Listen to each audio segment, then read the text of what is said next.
할렐루야. 우리 주 예수 그리스도의 은혜가 성도님들 가정과 일터마다 충만하시기를 간절히 축원합니다. 옆 사람과 인사 나누겠습니다. 마라나타, 마라나타. 네. 우리 주님 다시 오심 믿고 끝까지 힘있게 믿음 생활 살아가기를 원합니다. 오늘 주신 말씀 의지하여서 누가 선교를 금하리요? 이런 제목으로 말씀을 증거합니다. 많은 그리스도인들이 관심을 갖는 주제가 있습니다. 제가 대학생 때 IVF 수련회를 가면 인기 있는 과목들이 있었는데 하나님의 뜻을 아는 법, 또는 하나님의 음성을 듣는 법, 은사를 분별하는 법, 이런 과목들이었습니다. 하나님의 뜻을 알고 하나님의 음성을 들으며 하나님께서 주시는 은사를 가지고 섬기면 얼마나 신나겠습니까? 잔뜩 기대를 하고 도대체 우리 간사님들은 어떻게 하나님의 음성을 듣는가 열심히 들었더니 결론이 무엇이었을까요? 말씀과 기도. 하나님의 말씀을 통해서 하나님의 뜻을 알고 기도를 통해서 하나님의 음성을 듣는다는 것입니다. 그러니까 매일같이 하나님의 말씀을 묵상하고 또 매일 하나님 앞에 엎드려서 기도하는 사람이 하나님의 뜻을 알고 하나님의 음성을 듣는 것이죠. 물론 어떤 때는 하나님께서 특별하게 행하시기도 합니다. 그래서 귀에 첫눈 같은 음성을 들려주셔서 어떤 일을 막아주시기도 하시고, 또는 어떤 길을 가르쳐 주시기도 하시고, 또는 특별한 은사를 주셔서 병도 고치게 하시고 또 귀신도 쫓게 하시는 일이 있죠. 그러나 대부분의 우리 일상의 삶 속에서는 하나님의 말씀을 가까이 하고 또 겸손히 무릎 꿇고 기도할 때 하나님의 뜻을 알고 그 음성을 듣고 순종하는 삶을 살아가게 되는 것입니다. 말씀을 붙들고 기도하며 순종하는 삶, 그것이 바로 우리 그리스도인들의 일상적인 삶입니다. 근데 문제는 우리가 말씀대로 순종하며 살지 않고 누구 뜻대로? 내 뜻대로 산다는 것이 문제이죠. 오늘 말씀에 나오는 베드로도 그랬습니다. 사실 이방인들을 향한 하나님의 뜻은 이미 구약 성경 말씀에 다 기록이 되어 있었습니다. 하나님께서 아브라함을 부르실 때 뭐라고 말씀하셨습니까? 창세기 12장 3절을 보면 너로 말미암아 천하 만민이 복을 얻으리라, 하나님이 분명히 말씀해 주셨습니다. 아브라함이 이삭을 하나님 앞에 드렸을 때에도 하나님께서 그를 믿음의 조상으로 인쳐 주실 때 무엇이라고 말씀하셨는가? 창세기 22장 18절 말씀을 보면 내 씨로 말미암아 천하 만민이 복을 얻으리라 말씀해 주셨습니다. 여기서 내 씨가 누구이죠? 예수 그리스도. 독생자 예수 그리스도를 보내주셔서 그 예수님으로 말미암아 천하 만민이 복을 얻게 될 것을 이미 말씀해 주셨던 것이죠. 이것이 열방을 향한 하나님의 뜻이었습니다. 그런데도 하나님의 말씀을 가지고 있는 유대인들은 이러한 하나님의 뜻을 잘 알지 못했습니다. 사실 잘 알지 못했다기보다는 하나님의 뜻을 인정하지 않았던 것이죠. 왜냐하면 우리는 율법을 가진 할례받은 선택받은 민족이다. 우리 유대인들만 하나님이 사랑하신다. 이 유다이즘에 빠져서 이방인들을 무시하고 이방인들을 배척하고 이방인들에게 하나님을 전하지 않았던 것입니다. 그런데 이런 유다이즘이 예수 믿게 된 그리스도인들에게도 있어서 그들도 복음을 전할 때 유대인들에게만 복음을 전하고 이방인들에게는 전하지 않았던 것이죠. 그래서 하나님께서 베드로에게 직접 나타나신 겁니다. 환상을 보여주시면서 일어나 잡아먹어라 말씀하셨던 것이죠. 그런데도 베드로는 그럴 수 없다고 반발했습니다. 하나님의 말씀을 가지고 있는 우리는 하나님의 뜻을 모르는 것이 아닙니다. 교만으로 인해 눈이 가려져서 보지 못하는 것이고 하나님보다 높아진 생각으로 인해서 그 말씀에 순종하지 않는 것이죠. 그러므로 고린도후서 10장 4절 5절 말씀과 같이 우리가 말씀과 기도를 가까이 하여서 이 세상의 모든 이론을 무너뜨리고 하나님을 아는 것을 대적하여 높아진 것들을 다 무너뜨리고 또 모든 생각을 사로잡아서 그리스도께 복종해야 한다고 말씀하고 있습니다. 신앙생활은 바로 이 싸움, 이 씨름인 것이죠. 내 생각대로 살 것인가 아니면 하나님의 뜻대로 순종하며 살 것인가. 오늘 말씀을 통해서 나의 높아진 모든 생각을 사로잡아 그리스도께 복종하고 주께서 우리에게 명령하신 그 명령에 순종하는 삶을 살아가는 우리 모든 성도님들 되시기를 간절히 축원합니다. 베드로가 도대체 지금 내가 본 환상이 무슨 뜻인가 이것을 의아해하고 있을 때에 마침 고넬료가 보낸 사람들이 베드로에게 찾아왔습니다. 18절을 보면 베드로라 하는 시몬이 여기 유숙하고 있습니까? 묻지요. 이 베드로가 의아해했다는 것은 하나님께서 3번씩이나 환상을 보여주셨는데도 그 의미를 잘 몰랐다는 뜻입니다. 아니 3번씩 보여주시는데도 어떻게 잘 모르죠? 하나님도 참 대단하십니다. 이미 성경에 기록되어 있는데 베드로 이놈 왜 내 뜻을 거역하느냐 이렇게 호통치지 않고 3번씩이나 환상을 통해서 보여주셨습니다. 그래도 모르니까 이번에는 성령님께서 친히 말씀해 주십니다. 19절 20절을 보면 베드로가 그 환상에 대하여 생각할 때에 성령께서 그에게 말씀하시되 2 사람이 너를 찾으니 일어나 내려가 의심하지 말고 함께 가라. 내가 그들을 보내었느니라 말씀하셨습니다. 이걸 보면 참 우리 하나님은 친절하시고 사랑이 많으신 하나님이십니다. 환상으로 보여줘도 깨닫지 못하시니까 직접 말씀해 주시는 것이죠. 성령님은 그 사람들을 의심하지 말고 따라가라고 했습니다. 공동 번역 성경을 보면 의심하지 말라는 이 말을 주저하지 말라는 단어로 번역했습니다. 성령님이 아신 것이죠. 이방인들이 오면 베드로가 주저할 것을 아시고 주저하지 말고 따라가라고 하신 것입니다. 그러시면서 하시는 말씀이 내가 그들을 보내었다. 이 종들은 누가 보냈습니까? 사실 고넬료가 보냈는데 성령님께서는 내가 보내셨다고 하십니다. 성령께서 고넬료의 마음을 감동시키셔서 베드로를 찾아오게 하시는 것이죠. 만약에 성령께서 그렇게 하시지 않았으면 베드로가 어떻게 고넬료를 만날 수 있었겠습니까? 서로 알지도 못하는 사이였을 뿐만 아니라 베드로는 유대인이고 고넬료는 이방인입니다. 둘 사이에 큰 벽이 있어서 만나지 못할 것입니다. 그런데 역사를 이끌어 가시는 분은 하나님이십니다. 하나님께서 만나게 하시고 하나님께서 복음을 듣게 하시고 하나님께서 구원을 얻게 하시는 것이죠. 그럼 우리가 복음을 들고 나아갈 때 전혀 두려워하거나 떨 필요가 없습니다. 내가 복음 전할 때 저 사람이 거절하면 어떡하지? 그것도 하나님의 주권에 속한 것입니다. 내가 보내었으니 주저하지 말고 가라. 이것이 성령께서 베드로에게 주신 말씀이었습니다.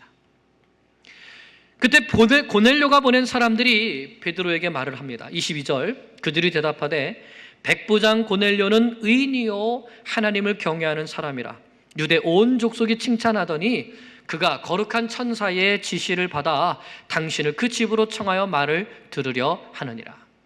이 뒤에 있는 말은 고넬료가 하실 겁니다. 베드로를 청해서 우리 집으로 모시고 와라. 그의 말을 좀 들어봐야 되겠다. 그러나 앞에 있는 말은 이 종들이 아마 스스로 하는 말일 겁니다. 그가 로마 사람이긴 하지만 백부장이기는 하지만 그런 중에서도 하나님을 경외하는 의인이라고 유대인들에게까지 칭찬을 받는 삶을 살았다는 것이죠. 그 당시에 그것은 정말 쉬운 일이 아니었습니다.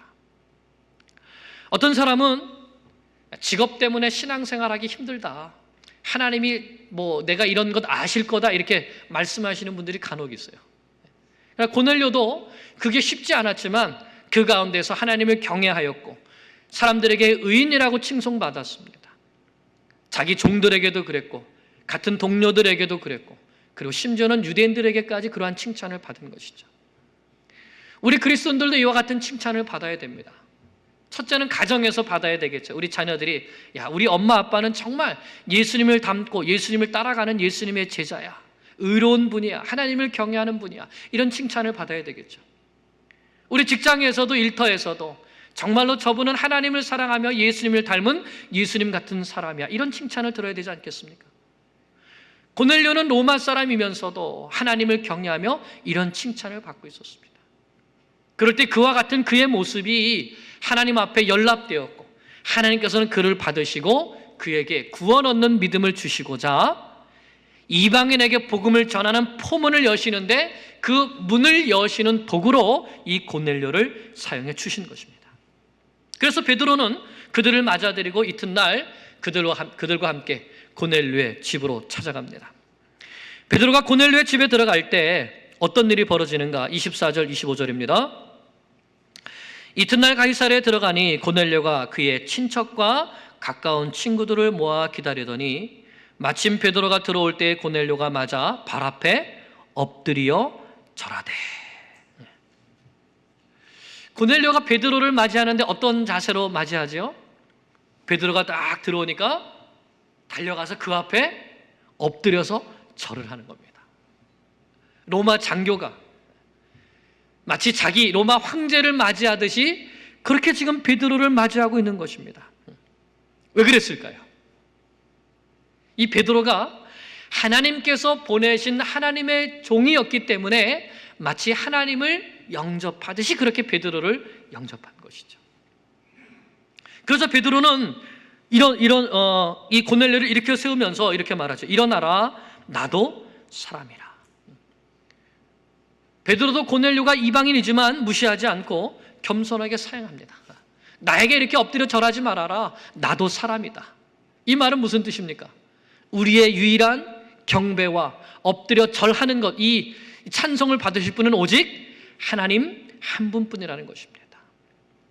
비록 내가 예루살렘 교회의 지도자이지만 하나님 앞에서는 나도 당신과 똑같은 사람일 뿐입니다. 그리고 베드로는 28절에 내가 유대인으로서 이방인과 교제하며 이방인에게 가까이 가는 것은 위법인 것을 당신도 안다고 말하죠. 여러분, 사실 율법에 그런 조항이 있습니까? 이방인과는 교제도 하지도 말아라, 집에도 들어가지도 말아라, 그런 말씀이 있을까요? 사실 구약 율법 말씀엔 그런 말씀이 없습니다. 다만 가나안 7족속을 멸하여서 그들이 너희를 유혹하여서 이방신을 섬기지 못하게 하라는 말씀이 있고, 그래서 그들과 혼인하지 말라는 말씀이 신명기 7장에 있습니다. 근데 이 말씀이 점점 이방인과는 식사도 하지 말고 그의 집에는 들어가서도 안 된다 하면서 일체의 교제를 금하는 그러한 법으로 유대인들이 바꿔버리는 것이죠. 그러면서 이 베드로가 고넬료를 만나게 되는데, 그러므로 이 만남은 성령의 역사하심이 아니면 이루어질 수가 없는 만남이었습니다.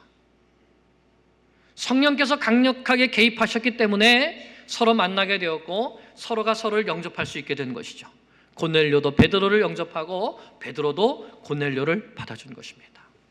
그러면 전에는 베드로가 이방인과 교제하는 것은 안 된다였는데 왜 지금은 된다로 바뀌게 되었을까요? 29절입니다. 28절 하반절.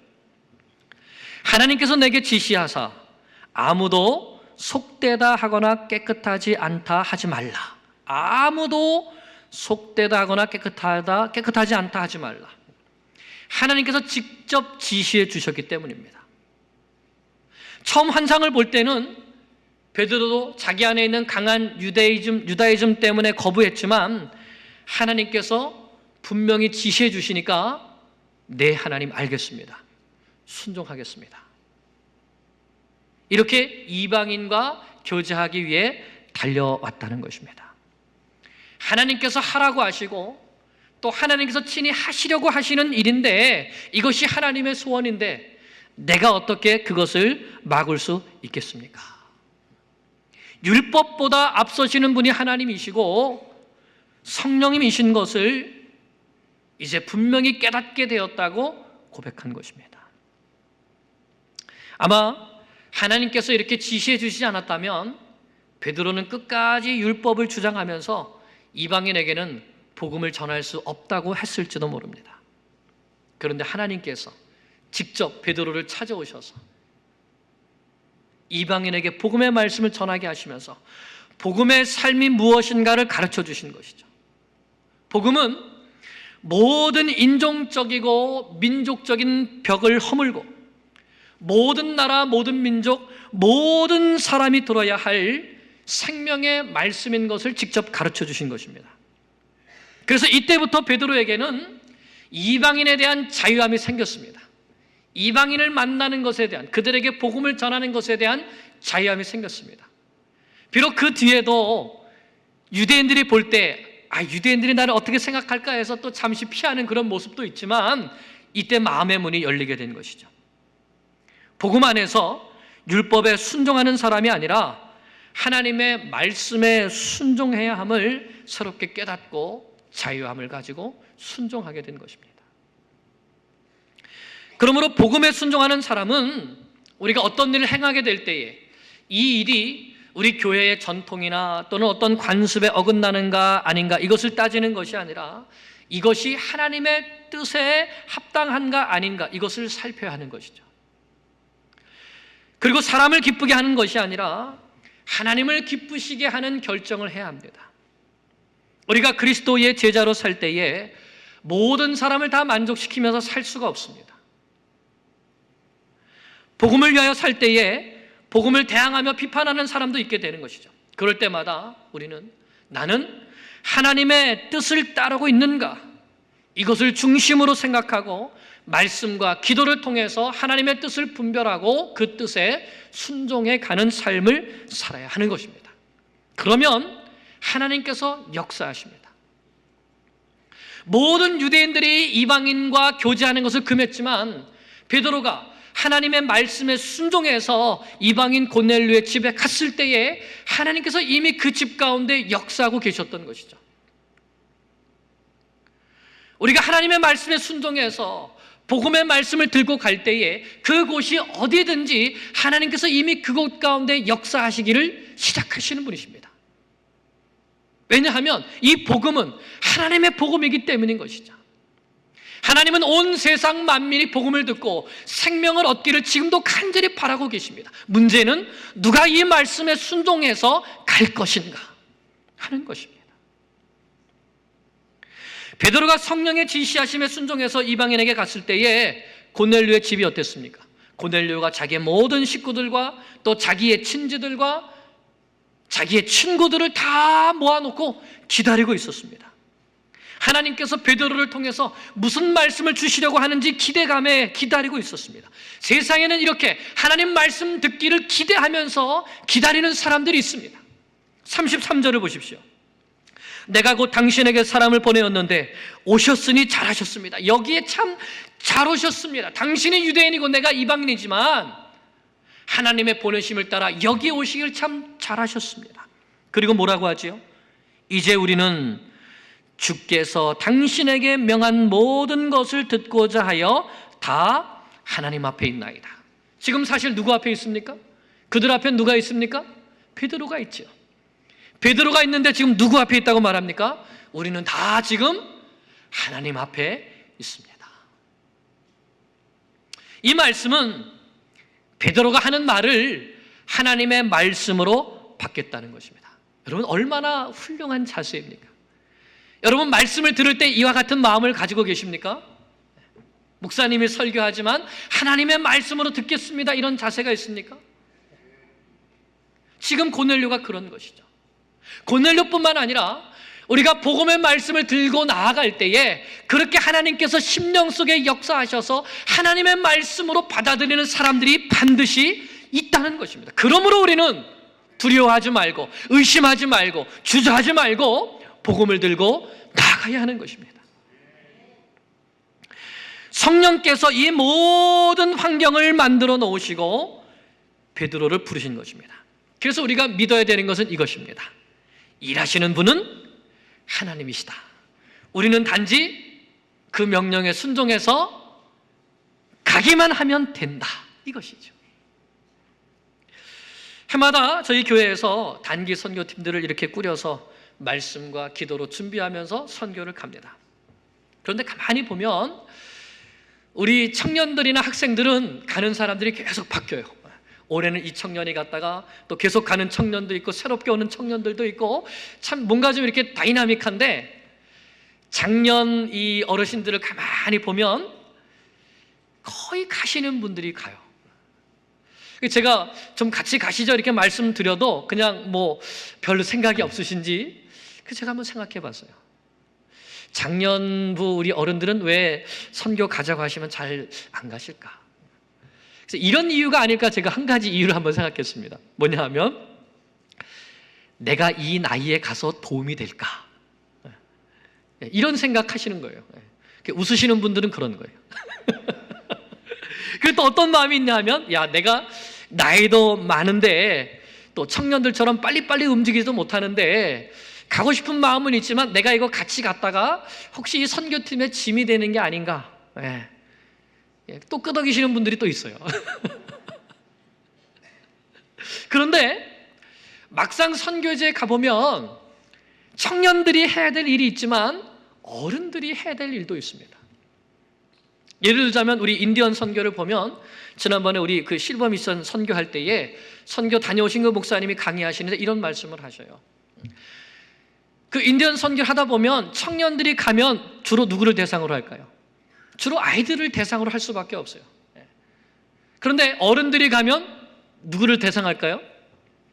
어른들이 가야 비로소 거기에 있는 추장급 이런 사람들을 만나서 그분들하고 이야기를 하게 되는데, 청년들이 가니까 처음에는 어려웠다는 거예요. 이렇게 잘 열어주지 않아서. 그런데 그 선교팀 중에 70이 넘으신 어떤 이 한 분이 그때 또 허리도 아프고 그래가지고 지팡이를 짚고 13시간 넘게 버스를 타고 그리고 거기를 갔어요. 그리고 가서 그분은 뭐 아이들 사용 못하니까 누구하고 어울렸겠어요? 추장님하고 어울린 거죠.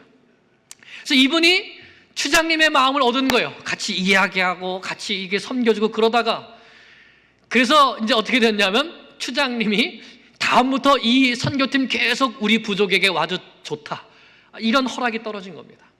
그래서 지금 이제 자연스럽게 우리가 이 5 부족에게 이렇게 나가서 선교를 할 수 있다는 거예요.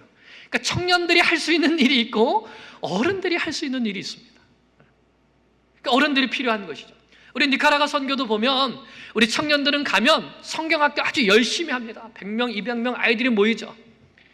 그러면 선교 때 보면 아이들만 오는 게 아니라 누구도 올까요? 어른들도 옵니다. 그 어른들에겐 누가 복음을 전해야 될까요? 또 교회 안에, 우리 선교지에 세운 교회 안에 어른 성도님들이 있죠. 그 성도들과 함께 말씀을 나누고 함께 손을 잡고 기도하면서 그들의 믿음과 신앙을 격려해주고 북돋아주는 일, 바나바가 했던 일, 베드로가 했던 일, 그런 일은 누가 할 수 있습니까? 작년 우리 성도님들이 할 수 있는 것이죠. 그러니까 문제는 뭐냐 하면, 내가 할 수 있을까? 이렇게 생각하니까 못하는 것 같아요. 그것은 우리가 올바른 질문이 아닌 것 같아요. 내가 할 수 있을까? 이게 아니라 바른 질문은, 하나님께서 나를 통해서도 일하실까? 이거죠. 한번 따라해 보겠습니다. 하나님께서 나를 통해서도 일하실까? 네, 한번 대답해 보세요. 일하실까요? 네. 우리가 항상 말씀하지 않습니까? 하나님은 마른 막대기 같은 사람도 들어서 쓰신다고요. 그래서 성령님은 베드로에게 의심하지 말고 따라가라 하셨습니다. 여러분도 어떻게 하면 돼요? 의심하지 말고, 주저하지 말고 따라가시면 되는 겁니다. 그러면 성령께서 시키시는 일이 반드시 있습니다. 그래서 하나님의 역사에 쓰임받게 되는 것이죠. 그래서 저는 비행기를 타실 수 있는 정도의 건강만 있으면 누구든지 가실 수 있다고 믿습니다. 여러분들 믿으십니까? 네, 11월 달에 있습니다. 니카라과. 어른들 팀입니다, 이번 팀은. 그래서 이렇게 처음에는 의심했던 베드로가 하나님의 말씀의 순종함을 통해서 배운 것이 있습니다. 우리도 배워야 되죠. 34절 35절입니다. 베드로가 입을 열어 말하되, 내가 참으로 하나님은 사람의 외모를 보지 아니하시고 각 나라 중 하나님을 경외하며 의를 행하는 사람은 다 받으시는 줄 깨달았도다. 처음에는 하나님은 외모를 보신다고 생각했어요. 유대인만 사랑하시고 이방인들에게는 구원이 없다고 생각했습니다. 그런데 하나님께서 보내신 이 고넬료를 보면서 하나님은 참으로 사람의 마음의 중심을 보시는 분이시지 피부색이나 나라나 민족이나 인종을 보시는 분이 아니라는 사실을 내가 깨달았다는 것입니다. 누구든지 하나님께서 부르시는 사람은 얼마든지 구원받을 수 있다는 사실을 깨달은 것이죠. 그래서 비록 외모가 이방이라 할지라도 그 중심이 하나님을 경외하면 그를 기쁘시게 받으신다는 것입니다. 유대인들은 이것을 깨닫지 못했었습니다. 그래서 하나님을 전파하지 못했죠. 그러나 이제 하나님께서 베드로에게 이 사실을 깨닫게 해주시고 베드로를 통해서 이방인들에게 복음을 전하기에는 이 이방 선교의 포문을 활짝 열어놓으신 것입니다. 그래서 이 베드로를 통해서 이제 고넬료가 구원의 복음을 듣고 그와 그 가정과 그와 함께했던 모든 사람들이 영생의 길로 초대되게 됩니다. 자, 그러면 이제 베드로가 전하는 복음은 무엇인가 한번 보겠습니다. 36절 37절 만유의 주 되신 예수 그리스도로 말미암아 화평의 복음을 전하사. 예수님이 전하신 복음은 화평의 복음입니다. 누구와 누구를 화평케 하는 것이죠? 하나님과 우리 사이에 원수됐던 것을 무엇으로 소멸하셨습니까? 십자가로 소멸하셨습니다. 사람과 사람 사이에 원수됐던 것도 가로막혔던 담도 십자가로 소멸하신 것이죠. 그래서 예수님은 이 화평의 복음을 전파해 주셨습니다. 곧 요한이 그 세례를 반포한 후에 갈릴리에서 시작하여 온 유대에 두루 전파된 그것을 너희도 알거니와. 그리고 하나님께서는 이 만유의 주 되신 나사렛 예수에게 성령과 능력을 기름 붓듯 하셨습니다. 그래서 예수님께서 갈릴리와 온 유대를 두루 다니시면서 모든 약한 것을 고치시고 병자들을 고치시고 마귀에게 사로잡힌 사람들을 다 고치셨죠. 제자들은 이 일을 똑똑히 봤습니다. 그래서 이 일의 증인으로 세움을 받은 것입니다. 39절에서 41절 우리는 유대인의 땅과 예루살렘에서 그가 행하신 모든 일의 증인이라. 그를 그들이 나무에 달아 죽였으나 예수님을 십자가에 못 박아 죽였습니다. 무슨 누명을 씌웠습니까? 율법을 폐했다, 성전을 모독했다, 가이사에게 반역했다. 그래서 십자가에 못 박아 죽였으나 하나님은 사흘 만에 다시 살리사 부활하셨습니다. 나타내시되 모든 백성이 하신 것이 아니요 오직 미리 택하신 증인 곧 죽은 자 가운데서 부활하신 후 그를 모시고 음식을 먹은 우리에게 하셨다. 우리에게 부활하신 주님이 나타나셔서 우리가 증인이 되도록 하셨다는 것입니다. 그리고 하나님은 이 사도들을 증인으로 이제 파송하십니다. 무엇을 전파하라고 하시는가? 42절 43절 우리에게 명하사 백성에게 전도하되 하나님이 살아있는 자와 죽은 자의 재판장으로 정하신 자가 곧 이 사람인 것을, 즉 예수님이 재림하셔서 심판하실 심판주가 되실 것을 증거하게 하신 것이죠. 그에 대하여 모든 선지자도 증언하되 그를 믿는 사람들이 그의 이름을 힘입어 죄사함을 받는다. 이제 예수님이 다시 오셔서 심판하시게 될 텐데 그때 누가 구원을 받게 되는가? 예수님의 이름을 믿는 자가, 그 이름을 힘입는 자가 죄사함을 받고 구원을 얻게 된다는 이 복음, 이 구원의 기쁜 소식을 만 백성에게 전파하라고 하셨다는 것입니다. 그래서 베드로가 전파한 복음은 무엇이죠? 예수님의 공생의 시작부터 예수님의 십자가와 부활, 재림, 심판, 그리고 예수 그리스도를 믿는 믿음으로 말미암아 죄사함을 받고 구원을 얻는다는 것. 이것이 우리가 전파해야 될 복음의 내용입니다. 고넬료에게 바로 이 복음의 메시지가 선포되게 된 것이죠. 그랬을 때 어떤 역사가 일어났습니까? 성령께서 말씀 듣는 모든 사람에게 내려오셨습니다. 갑자기 그들이 방언을 말하면서 하나님을 높였죠. 사마리아에서는 베드로가 안수해졌을 때 이런 일이 일어났는데 이 이방인 고넬료와 그 가운데 있는 모든 이방인들에게 마치 오순절 성령 강림 사건 때 성령께서 직접 유대인들에게 임하셨던 것처럼 이 이방인들에게도 성령께서 직접 내려오신 것을 본 것입니다. 그러니 이 사람들도 우리와 같이 성령을 받았으니 누가 능히 물로 세례 베풀물 그 말이요. 그래서 예수님의 이름으로 세례를 주고 한 형제로 받아들이게 되었습니다. 이방인 가운데 예수 믿는 예수의 사람들이 태어나게 된 것이죠. 사랑하는 여러분, 누가 고넬료가 예수 믿고 세례받는 것을 금할 수 있었겠습니까? 아무도 금할 수 없었죠.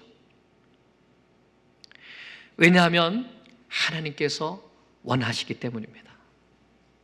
하나님은 모든 민족, 모든 나라 사람들이 예수 믿고 제사함 받아 구원 얻기를 원하십니다. 그러면 누가 이 일에 쓰임을 받습니까? 성령의 지시하심을 따라 의심하지 않고 주저하지 않고 나아가는 사람입니다. 하나님께서 일하실 것을 믿고 복음을 전하는 현장에, 선교의 현장에 나아가는 사람인 것이죠. 그러면 하나님께서는 성령과 능력을 기름 붓듯 하셔서 복음의 역사를 일으켜 주시는 것입니다. 복음 역사를 일으키는 것은 우리의 힘과 능력으로 하는 것이 아닙니다. 오늘도 이 사실을 믿으며 이제 또 우리 선교팀들이 출발을 합니다. 누가 선교를 금하리요? 누가 선교를 금하리요? 하나님이 원하시는데, 성령께서 기름 부으시는데 누가 금하리요? 이 말씀 붙들고 하나님, 제게 힘 주시는 때까지 제가 이 복음의 말씀을 들고 나가겠습니다. 이 화평의 복음을 들고 열방으로 나아가서 하나님의 소원을 이루어드리는 주의 백성들 다 되시기를 주의 이름으로 간절히 축원합니다. 기도드리겠습니다.